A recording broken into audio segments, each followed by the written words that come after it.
Good day, friends. I hope you're doing really well. My name is Tracy Brown, and my team and I provide non-diet, trauma-informed nutrition counseling so that you can feel safer in your own skin. And if you didn't see the first video, these video series this week are based on a prompt that I just offered. It was kind of impromptu. This wasn't like a marketing, like, hey, let's get people active. It's like, no, I was just genuine, like, wow, like what?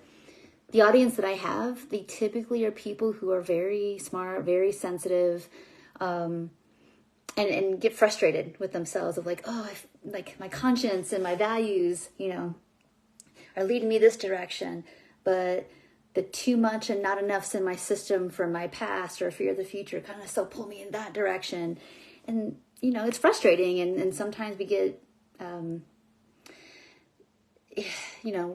we know what we know, but sometimes it doesn't like turn into the life that we want. So in this video series, what we're talking about is body image and what are some of the thoughts that like, gosh, I do not want to be having that thought right now. I know that that's a trigger from something, somewhere, something just made that happen, but I'm having that thought and I'm finding myself entertaining it way too much longer than I want. I'm kind of sort of agreeing with it and I don't like that either. So these videos are just about going through some of the statements our brains make and understanding that it has a root, there's conditioning to it, something in now time is triggering a feeling or a belief system or an image, or there's some meaning making going on that we just really haven't fully processed. That's kind of at the end of the day, like what's happening. And so today I'm just kind of offering whoever put their comments down just a little bit of like, honestly, encouragement, maybe some different ways to think about it, some different ways to experience it. It's not a substitute for like actual, parts work based healing, those kind of things. But it's just kind of giving us all a start. So I hope you enjoy this series. Now, yesterday I did about 6 comments because I did spend a good bit of time on each of them. So my dedication is to like, if I do a video every day, if it takes me 2 days, if it takes me 5, that's what we're going to do. And I'm really happy and excited to do it. So let's get started. I'm kind of starting from the comments from Sunday and moving my way to current day, so if you're still waiting for your comment to be acknowledged, please hang in there. I'm not going to miss any. If you think I missed yours, please message me and I will get right on it. I'll just make a video that day, if I missed it. So I don't want anybody to feel not seen, left out. All of these things are really important. And if you're saying in your head, because so much of body image, the dysmorphia and so much of the negativity around bodies really ultimately has come from a larger multi-generational programming anyway. And so we will see ourselves in other people's comments or see other people from our past or our current life in these comments and like, oh yeah, my mom says it, or oh yeah, my PE teacher said that 20 years ago. So we heard it somewhere. Remember, we weren't born with these negative thoughts. These were learned. These statements came from being in an environment that spoke and act and talked this way, thought this way. And we had to learn how to survive in that, right? And that means adaptation. That means agreement, even if it felt bad, all right? So we're trying to come out of, we're recognizing it, we're becoming a compassionate witness to it. And then we're deciding, hey, as an adult, does that align with my adult values? Is there another way to do this? And so there's lots of comments today around body discomfort, because that's pretty typical. If you've been in a fight or flight or freeze or please response most of your life, your body physiology is going to do different things. It's going to do more survival things. If you're in those responses, and some of your defensive strategies to deal with that is restricting binging, dieting, deprivation-driven eating, you're more likely to have body changes that you can't do anything about. You can't control that. That's just like adaptation of the body under stress. And so sometimes we're in stressful situations and we don't know how to offer ourselves different tools. Maybe we know some tools, but we don't know how to reach for them and utilize them for all kinds of other reasons of dismissing our needs. So it's complex, it goes deep. And so this is just more about starting to get the ball rolling, to start to learn how to become a compassionate witness. What are all the factors? How does this make sense, right?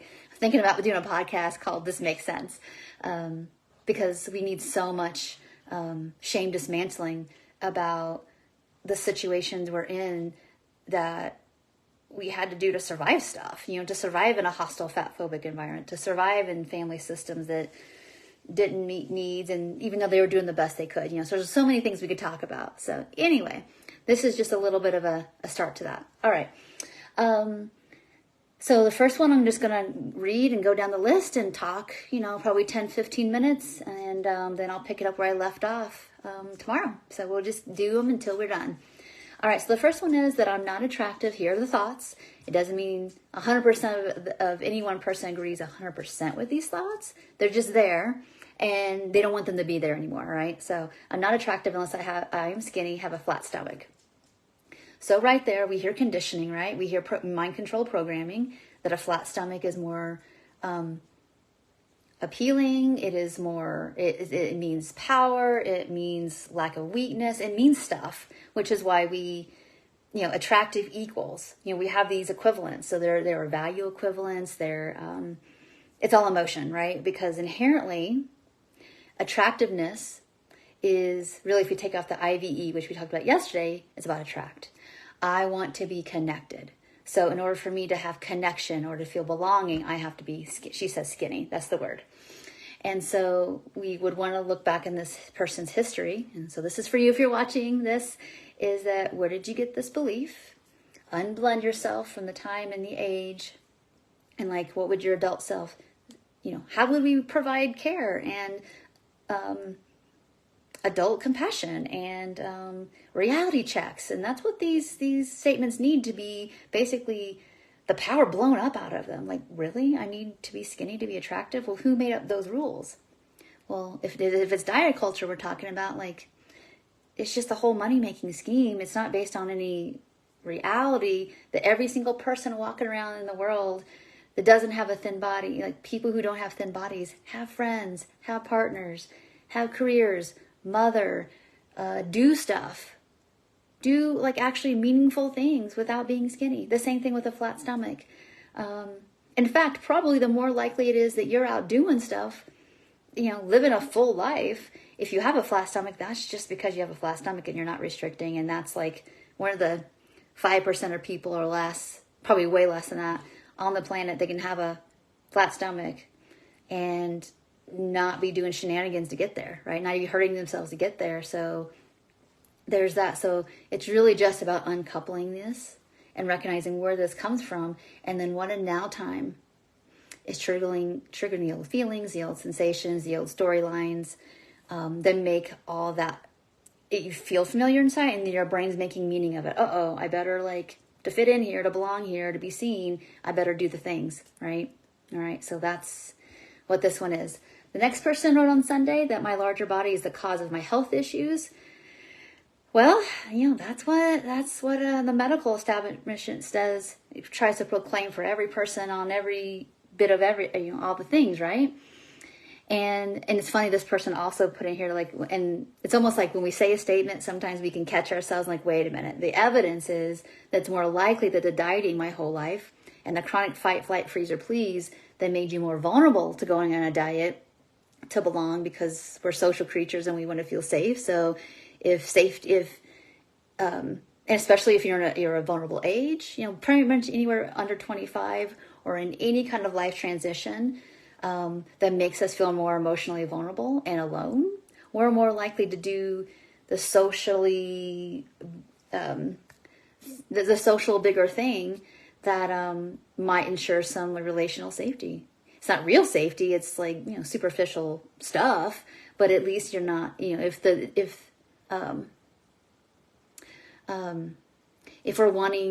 we're feeling alone and we don't know how to connect, then we might try to connect through a way we know. So anyway, that's some of the reason we might have some long-term struggles, right? That my dieting my whole life is the cause of my health conditions, along with menopause approaching and genetics. There you go. So genetically, if you're in a bigger body, you're probably meant to be in a bigger body. Did all this fight, flight, freeze, or please and undernourishment contribute to some of that? Maybe more? Yeah, possibly. Yeah. But she says, my training as a dietitian taught me to blame larger bodies. Yeah, we got that. And it takes a lot of courage to be in these health professions, dietitians, physicians, nurses, physical therapist, to like really be like, wait, not looking at the whole picture of a person's life and their story and the survival that they took to get here. We have to look at that in the etiology of everything, weight and health, and the current self-care we have now. And if there's pieces missing, if we want to only look at weight, we're looking at one little sliver of a person. And obviously that's not healthcare at all. That's just like symptom management, big whoop. It's not health. All right. So I think it's really important that, we do acknowledge that the medical training is full of weight, stigma, and bias. And when we go into it, any kind of appointment with any practitioner, we don't know their training, we don't know their heart, we don't know their life experience, because those come into the room when we're with other people, is that you can't surrender your self-worth and your value because of the initials after somebody's name. It's just that's not wise, right? And I know that, but we were programmed to do so, to think that somebody else is the expert now. Somebody else can have some training in some stuff, let's say like I do, but it doesn't mean that I'm not a partner with whomever I'm working with, whomever I'm talking to get the big picture. And we all have wisdom that if we put these two brains together, we'll probably actually get somewhere, right? But if you feel like the hierarchy is here to here, and we have a history of feeling like authority is a threat because it's not safe, it's not attuned, then we're more likely to do threat response strategies and actually not get our needs met, right? So thank you so much for that comment that turned into a bigger discussion, which is great. The next one says, if I was doing it right, I wouldn't be this size. So that's pretty loaded, right? Whatever it is. And I'm going to make assumptions about this statement. All right. So most of the time when people tell me, because there's no more nuance to this comment, if I was doing it right, most of the people tell me if I was doing recovery right, or intuitive eating right, or even health at every size right, whatever that stuff, those constructs mean to you, I wouldn't be this body size. That's usually what I hear from clients. And the reality that's still looking at things through a medicalized statement of like, this intervention is supposed to cause this result. And I think people forget sometimes, because we're so programmed to be on programs, which is why I'm always kind of yelling at other health practitioners, stop calling your stuff programs. We do process-oriented work. We help people unpack all the factors and create all this agency and interventions for these different barriers that come from the person. We're not, it doesn't make any sense to me, to be honest. So we can't, if anybody promises you 0 to 12 weeks for some big transformation, that's marketing, even if it's well-intentioned. So be really cautious. But anyway, we're all programmed to like want a program. And so we forget that like, wow, healing our trauma, healing nervous systems, finding the groove with the bodies we have now in this current year, that it takes some time to really get in a deep relationship with all this stuff. And I know that's not convenient. That's not convenient for our probably too overly packed lives, to be honest. It takes a lot of time and space to just sit back and like, I wonder what that's about. With everything, food preferences, how we respond to medications or supplements, how we adjust our movement based on the weather. There's a lot of stuff. You might not be moving the same in the winter as you do in the summer. There's all kinds of factors. But when people say, if I was doing this right, I wouldn't be this size, they're saying like, look, recovery has a look. I'm only successful if I've lost weight. And that's still diet culture at the end of the day. Is that no, sometimes we're going to do all the things. We're going to heal. We're going to grow in maturity. We're going to actually get a kind of a groove of how we move. And I know this takes years, by the way. Again, people are like, well, I read the book a year ago, and I still don't know why I can't, or 5 years ago, I still don't know why I can't do intuitive eating. And I'm looking at, well, what's missing? Have we really fully healed the thing that triggers it? And it simply could be boredom. It's like, I don't know how to feel the absence of like being constantly busy. All right, so that means that we don't have a yield. And underneath the constant busyness, there's a lot of threat response. So if we don't get you out of this like threat response just when things are quiet, that quietness is actually overcoupled with binging. So we've got to fix that. And when I say fix it, uncouple it and get some comfort with being uncomfortable. Get some comfort with seeing quietness is not actually a threat in now time. Maybe it was in the past, but now it's not. So same thing with this size thing. It's like, Your size isn't an indicator that you failed anything. It might be the result of all kinds of factors. Again, your genetics, all the ways in which your body survived to this point. Doesn't mean that's comfortable, but it also doesn't mean it's a threat or you did something wrong. All right. The next one says, if I lose weight, I'd be happier. And actually, the next two are just like that. I'm going to read them both. I'm not going to shortchange anybody, but this will answer the first part of the second response. All right. So if I lost weight, I'd be happier. This was a hard one to shake. Well, it's programming. We are programmed. It is thinness equals happy and successful and more beautiful and healthy and proving to people that I've got my act together. All that stuff. All that performative-based living. It's very shallow and superficial. That's what it is. If we really want to go down to the bottom, and if I'm going to be really blunt, it's like thinness equals, fatness equals. This is programming. These aren't real, heartfelt, character-based living. It's almost like, okay, hurry up and achieve the things and then we die. And that's it. And you hope for the best that, maybe people like you if you performed well enough. That's not what our lives are about. It's just... and that's why people feel unfulfilled when they finally do lose the weight. They're never at peace. They might feel relief, but I've never met anybody who is happy. They feel relief. And happiness isn't the same thing as relief. Numbness isn't the same thing as peace. There's a threat response to this, and then there's an actual, I feel relatively safe enough. I feel in flow. I feel connected. I feel like I'm here. And I know who I belong with and to, and everybody else, maybe I can't because our values are just different. I can like them, I can love them, but I don't have to hang out because they still think that to be in a relationship with me, I have to be a certain way. Like I can't make waves and I can't have an opinion or I can't be myself. Well, it's going to be hard to feel connected there, right?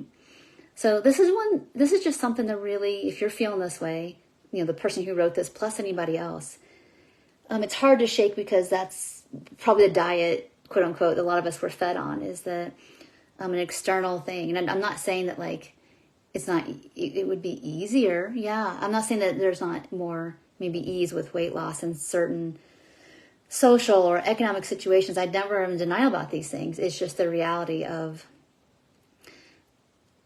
if we don't have that, buying into the lie that you can't go on to be joyful and be okay too. It's just you're not going to do it the way the world spoon feeds us to do it. Okay.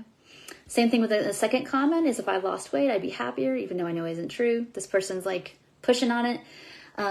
She also says, I'm also always scanning to see if anyone's bigger than me in the room and that my worth is connected to my size. That there's something wrong with me because I'm still fat regardless of how hard I've tried to change my body. So it kind of wraps up a lot of these other things we've already talked about. Is just belief systems and the things we've been taught and the things that we had to basically, I'm going to use the word, when we're younger and when we're in environments where we're not seen and the obvious isn't stated and problems aren't dealt with, we learn to survive stuff. We learn to people please and collapse. Well, this is the way it is. I've got to adapt. So all of these thoughts that people are having are adaptations to an environment, right?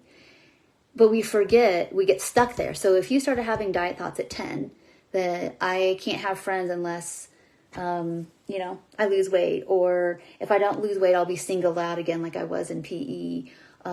Those kind of things that happens at 10, there's going to be a part of your brain that gets stuck there and doesn't continue to develop. And so what we're trying to do is see this stuff came in at that age. When I'm 10, I don't have the ability to I think maybe they're miseducated. I think they mean well, but their help is actually harming me and I can reject that. We're not able to do that because we're dependent on people who have more power and ability than us. Like when you're 10, you can't really totally fend for yourself and say, I'm out of this popsicle stand. Where's the car keys? I'm out. We're not able to do that. So we have to, either we rebel and fight, and we might end up fighting with food, and we know the manifestations of that, restricting, pushing away, eating it all. And I've had literally people tell me well, you're going to treat me this way. I'll show you how big I can get. And what are you going to do about it? I mean, there's all kinds of ways in which we have to adapt with the tools we have. And when you're 10, all you have is food to eat it or not eat it, let's say, or all the things, because you can't drive away. You don't have our brains aren't developed yet. Same thing if you're 12 or 15 or even 21. It's these are all social developmental years. And we want to feel safe relationally, and sometimes we just have to, we fawn, it's a sophisticated way of fight or flight didn't work, and so I'm going to do some fawn. And it's kind of a mixed state of like collapsing, but having a little juice to try to figure out, okay, so I guess it means that like I can be more like my friends if I can fit in their clothes versus like, is this person just really struggling to feel like that they belong? Can they take in the care and love that is in the room, or they just can't take it in because it feels like a threat, or they can't sense it? What's going on? They were actually, the red herring is the body. The dilemma is the threat, the lack of connection, not feeling seen. There's just stuff that's missing, okay? Or things that are too much chaos in the home, too much violence. Having to grow up and not having anybody help guide you. How many of us, like, our parents were great, but just not kind of there sometimes. They did the best, but just not emotionally present. That's just as harmful as too much chaos sometimes. So anyway, that's what we're trying to unpack here with all this, okay? All right. And I think, let's see here. I'm going to do at least 2 more, and then we'll just keep on going. So I'm into Mondays now, comments, all right? All right, so the next one is, if I just lose this weight, and be back to my goal weight, everyone will be happy. My husband will be attracted to me. My doctors will be proud of me. My kids will be happy. My kids will be happy mommy can keep up with them and not embarrassed about how mommy looks. People will stop asking me if I'm pregnant, which I'm not. Okay. And the follow-up they had to this is, this person is recognizing that the thoughts are just everybody else's expectations. So I don't know for certain if this person is actually having to face those kind of comments, like everybody's saying these things, or if there's a past experience that's kind of being projected. I'm not for sure. So the first step here, if this is for this person or for anybody listening, watching, is that we want to check, like, are people saying those things to me directly?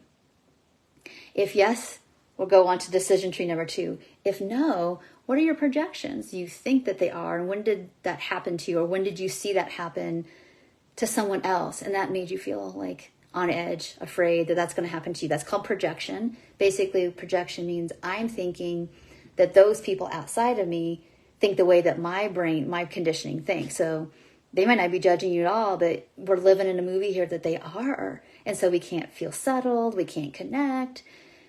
That's one thing. And it could be true that you're getting judged. And I think we just have to be honest and be truthful where the rubber meets the road, is that if you have a restricting history, but even if you don't have a restricting history, that we know that the reality is that if we try to change a body to belong with this kind of history, you already tried to do that, right? And even if the current circumstances, there's this pressure and pulling and pushing to get you to be different, it's still other people's agenda. So it's not going to last, it's not going to stick, and it's going to build resentment. And 2, the body is just going to rebel. It's been there, done that. I've already been traumatized once or 100 times with lack of enough food and nutrition. And so try to get me to do that again is more likely to actually bring on more threat response faster than it did the first time or even the 4th time. And so the body is going to just be more primed to lose weight, gain weight. It's going to be more primed to get into other threat responses and it be emotionally kind of unstable. So I know it's hard to hold the line of your own truth. It's like, look, I can't go there, and people can, it's not great. I don't love feeling like that people don't have my back. And those are boundary conversations and relationship conversations going to happen. So I do hope you that are watching this, that you have someone really safe to talk to about this, a good counselor, safe people. It's really important that you don't walk this path alone. We're not meant to walk this alone. The reason we have these food struggles and body image struggles, they're relationship issues in the first place. We have a relationship with our bodies, our food, our first culture, which is our family, and then our bigger culture, our peer culture, and then our world culture. And we're looking to have some level of felt sense safety all the time in all of these. And if you've never had it, you kind of tend to recapitulate what you know. And if you had some, but it's not enough, then it's like it's important to find people you can co-regulate with. It's the name of the game here. This is not a game, but if there was my checklist, like get in relationship, don't try to be a lone wolf, it just recapitulates more abandonment and survival mode and thinking and self-reliance. And that's already what you've been through. So we don't need to keep recapitulating that. Get in safe relationship. All right, I'm going to read one last one, and then we'll wrap it up for today, and then we'll start on this tomorrow. All right, so the last one here I'm going to do is being thin and losing weight keeps me safe. Eating means I am not in control of my life. So we've got a lot of programming here again, right? So the thing we want to ask ourselves, being safe from whom or from what? How does it keep you safe? And a lot of times, you know, if we've had so much nitpick, if our histories contain so much nitpicking, so much rejection, so much just like, you know, being let down, put down around food or weight, you know, you repeat enough stuff, that's programming. We start to believe that it's true. That and when we say safe, we want to get really clear what kind of safety are we talking about? Relational safety, physical safety, what's happening, and that has to make sense to you. And recognizing that true safety really, you know, your body is the container. So it gets bigger, gets smaller, it's still your container, and it holds all this information, these lived experiences, these emotions, this meaning making, how we are going to choose at the end of the day to navigate the world. That's, you know, not always fair, not always congruent, isn't always attuned, and that's going to be the same whether you're thin or you're not.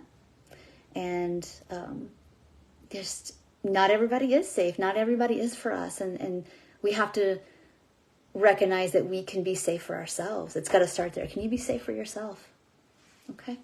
And eating means I am not in control of my life. Again, that's programming that what you look like has something to do with, like, you know, your ability to be able to, like, function, basically. And when people tell me those things, it's like, wait a minute. So eating means I'm not in control of my life. When I hear my life, I'm like, oh, so how did you get here on time to my session? How did you feed your kids today? Put gas in your car, pay your bills, your electric. You clearly have some agency in your life because you paid your bills on time so that your electricity and your internet works to even talk to me today. So honestly, this isn't totally true. You have some competence.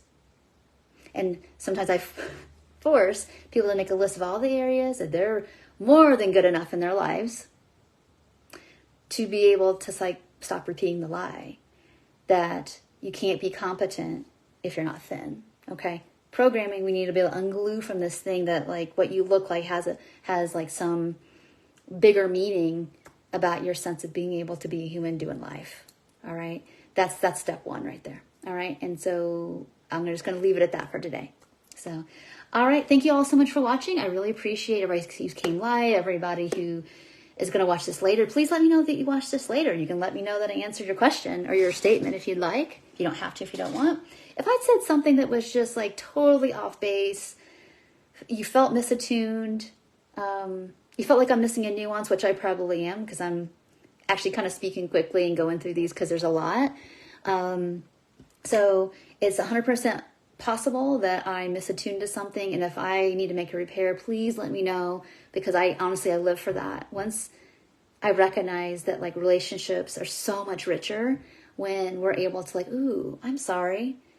We're able to do that with, like, love and grace. That's the good stuff. It's almost just as powerful as when somebody really sees you and just knows what you need to say, and that feels really good, and, like, inside, a really appropriate repair is just as good, you know. And if I do that, please give me the opportunity, you know, if I miss something or you just feel like I'm missing something or said too much. So let me know.